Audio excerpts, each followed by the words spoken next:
वारी निघाली पंढरी विठुरायाच्या दर्शनी, हाती घेऊन मृदुंग आणि टाळ, मुखी जपती हरिनाम. त्या पंढरपुराची शोभा न्यारी, वसले आहे चंद्रभागेच्या किनारी. कमरेवरती हात ठेवणी, उभा आहे विटेवरी वैकुंठ विहारी. आषाढी एकादशीला जमतात सारे वारकरी, हरिनामाच्या या गजरात मग्न होतात नरनारी. बघून सारे दृश्य मन होते प्रसन्न, जणू स्वर्गच उतरला धरतीवर. जय हरी विठ्ठल, जय हरी विठ्ठल. नमस्कार मंडळी, श्री स्वामी समर्थ सर्वांना.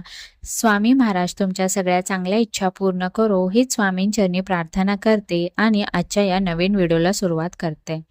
हिंदू धर्मात एकादशी व्रताचे मोठे महत्त्व सांगण्यात आले आहे.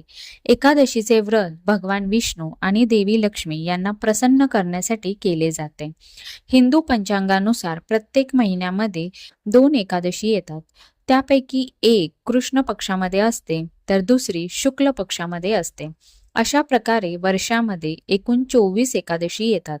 यापैकी आषाढ महिन्यातील एकादशीला सर्वोत्तम मानले जाते.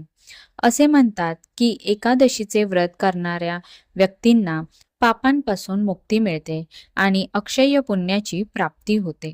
एकादशीचे व्रत केल्याने आयुष्यात संपन्नता येते. एकादशीचे व्रत हे संपूर्ण दिवसाचे असते. अनेकांना संपूर्ण दिवस व्रत करता येत नाही. अशा व्यक्तींनी व्रत नाही केले तरी चालेल, मात्र त्या दिवशी काही गोष्टी खाणे टाळले पाहिजेत. चला तर मग जाणून घेऊया कोणत्या आहेत त्या गोष्टी. त्यातली पहिली गोष्ट आहे भात. शास्त्रानुसार एकादशीच्या दिवशी कधीही भात खाऊ नये. असे म्हणतात की जी व्यक्ती एकादशीच्या दिवशी भात खाते त्या व्यक्तीला भगवान विष्णूंचा आशीर्वाद प्राप्त होत नाही. एकादशीच्या व्रतामध्ये भात खाणे पाप मानले जाते. दुसरी गोष्ट आहे मीठ.